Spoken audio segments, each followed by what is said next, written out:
जनकपुर नाम के गांव में मोना अपनी माँ के साथ रहती थी। मोना की माँ की तबीयत हमेशा खराब रहती थी। मोना के पिता की जब से मृत्यु हुई थी, तब से मोना की माँ हमेशा बीमार ही पड़ी रहती थी। मोना अपनी माँ का इलाज करवाने के लिए बहुत मेहनत करती थी, लेकिन मोना शक्ल सूरत से अच्छी नहीं थी। वो बहुत काली और बदसूरत थी, जिसकी वजह से उससे कोई भी बात करना नहीं चाहता था। सभी बच्चों के माता पिता उन्हें मोना से बात भी नहीं करने देते थे।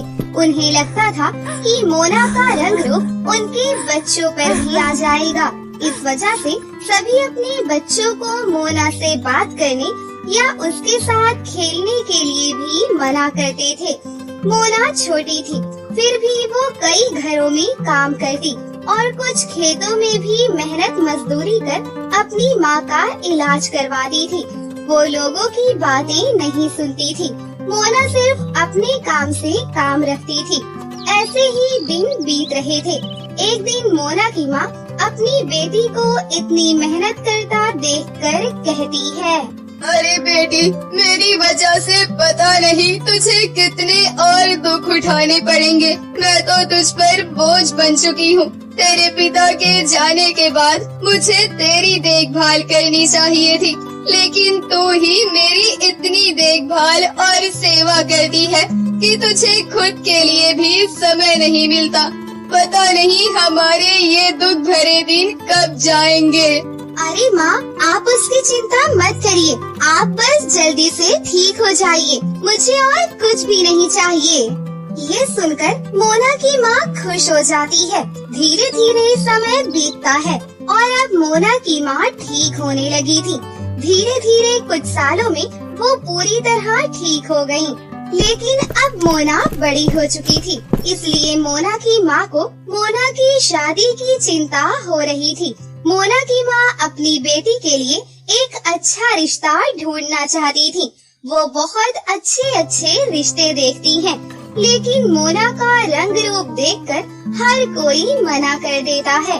मोना अपनी माँ की इतनी मेहनत देखकर बहुत दुखी हो जाती है और वो चुपचाप जंगल में जाकर एक पेड़ के नीचे रोती है और सोचती है, मेरे काले रंग की वजह से मेरी माँ को कितनी परेशानी उठानी पड़ रही है। अगर मैं गोरी और सुंदर होती तो मेरा रिश्ता जल्दी हो जाता और मेरी माँ को कोई चिंता भी नहीं होती, लेकिन मैं इसमें कर भी क्या सकती हूँ। ऊपर वाले ने मुझे ऐसा ही बनाया है, तो ऐसी ही जिंदगी बितानी पड़ेगी। बचपन से ही इस काले रंग की वजह से न जाने कितने ताने सुने हैं और अब भी वही हो रहा है मेरे साथ। मेरे इस रंग की वजह से मुझसे कोई भी शादी नहीं करना चाहता। मोना अपने बारे में ऐसा सोचकर दुखी हो रही थी। तभी वहाँ से एक परी गुजर रही थी। वो मोना की सारी बातें सुन लेती है। परी को मोना पर बहुत तरस आता है। परी को बहुत बुरा लगता है कि लोग उसके रंग रूप के बारे में बुरा भला कह रहे हैं। इसलिए परी ये ठान लेती है कि वो मोना की मदद करेगी और उसे एक अच्छी जिंदगी देगी। इसके बाद परी मोना के पास जाती है और उससे कहती है, अरे मोना, तुम इतनी दुखी मत हो। तुम्हें अपने रंग रूप के बारे में इतना नहीं सोचना चाहिए। लोग तो कहते रहेंगे, तुम्हें सिर्फ अपने काम पर ध्यान देना चाहिए। मोना एक परी को देखकर हैरान हो जाती है और कहती है, अरे आप तो एक परी हो। मेरी माँ हमेशा मुझे परियों की कहानियाँ सुनाती थी। परियों की कहानियाँ मुझे बहुत अच्छी लगती हैं। लेकिन मैंने तो सिर्फ कहानियों में आपके बारे में सुना था, पर आज देख भी लिया। मैंने ये भी सुना है कि आप लोगों की बहुत मदद करती हैं।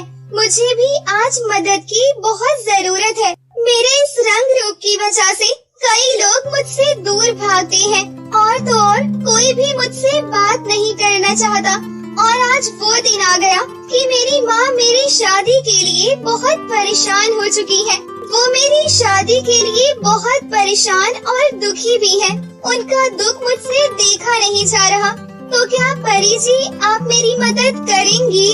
हाँ हाँ, क्यों नहीं, मैं तुम्हारी जरूर मदद करूंगी। इसीलिए मैं तुम्हें कुछ देने ही आई हूँ, जिसका तुम सही इस्तेमाल करना और उससे अपनी जिंदगी को अच्छा बना सकती हो। इतना बोलकर परी अपनी जादुई छड़ी की मदद से एक जादुई मिर्ची का लहंगा प्रकट करती है। ये जादुई मिर्ची का लहंगा बहुत ही सुंदर और चमकीला होता है, जिसे देखकर कोई भी उसकी तारीफ किए बिना नहीं रह सकता था। लेकिन जब मोना वो लहंगा देखती है तो उसे बहुत बुरा लगता है और वो कहती है, अरे परी जी, आपको मेरी मदद करनी चाहिए, ना कि मेरे काले रंग का मजाक उड़ाना चाहिए। आप तो इस जादुई मिर्ची के लहंगे को प्रकट करके मेरी बेइज्जती कर रही हैं। मैं भी काली हूँ और ये लहंगा मिर्ची का। मैं इसे पहन कर तो और भी बदसूरत लगूंगी और लोग पता नहीं मुझे और क्या क्या कहेंगे। आप रहने दीजिए। नहीं नहीं मोना, तुम गलत समझ रही हो। ये जादुई मिर्ची का लहंगा भले ही मिर्ची का है, लेकिन जब तुम इसे पहनोगी तो तुम्हारा रंग गोरा और सुंदरता निखर जाएगी। तुम गोरी और बहुत सुंदर हो जाओगी और तुम्हारे रंग के बारे में कोई बुरा नहीं कहेगा, सब तुम्हारी तारीफ करेंगे। ये सुनकर मोना बहुत खुश हो जाती है और उस जादुई मिर्ची के लहंगे को लेकर घर चली जाती है। जब वो घर पहुंचती है तो उसकी माँ ये लहंगा देखकर बोलती है, अरे बेटी, तू ये कौन सा लहंगा ले आई? ऐसा मिर्ची का अजीब सा लहंगा तो तुझ पर सूट ही नहीं करेगा। तू और भी बुरी लगेगी। तुझे कोई और लहंगा लेना चाहिए था। अरे नहीं माँ, ऐसा नहीं है, आप चिंता मत करिए। जब मैं इसे पहनूंगी तो देखना, इसे पहनकर मैं बहुत सुंदर लगूंगी। फिर मोना वो जादुई मिर्ची का लहंगा पहनती है। मोना जैसे ही उस लहंगे को पहनती है तो उस लहंगे से एक रोशनी निकलती है और मोना गोरी और सुंदर हो जाती है। मोना की माँ ये देखकर हैरान रह जाती है और बोलती है, अरे बेटी, ये तो जादू हो गया। तेरा रंग रूप बिल्कुल साफ हो गया है, बिल्कुल दूध की तरह। अब तुझसे शादी करने के लिए लोगों की लाइन लग जाएगी। अरे माँ, आप ये सब बाद में सोचना, पहले ये बताओ कि आपने दवाई खाई या नहीं? बेटी क्या बताऊँ, घर में कुछ भी खाने के लिए नहीं था, इसलिए मैं दवाई नहीं खा पाई। ये सुनकर मोना उदास हो जाती है और मन ही मन कहती है, काश मेरे पास स्वादिष्ट भोजन होता ताकि मैं अपनी माँ को खाना खिलाकर दवाई दे पाती। कितने दिन हो गए हमें स्वादिष्ट खाना खाए हुए। मोना के ये सोचते ही उनके सामने स्वादिष्ट भोजन आ जाते हैं, जिसे देखकर मोना और उसकी माँ हैरान हो जाती हैं। लेकिन कुछ ही देर में मोना समझ जाती है कि जो कुछ उसने मांगा वो सब उसे मिल गया। उसे समझ आ जाता है कि ये सब इस जादुई मिर्ची के लहंगे का ही जादू है, जो उसकी इच्छाओं को पूरा कर रहा है। उसके बाद मोना अपनी माँ को सारी बात बता देती है, जिसे सुनकर मोना की माँ भी बहुत खुश हो जाती है। अब वो दोनों खुशी खुशी स्वादिष्ट खाना खाते हैं।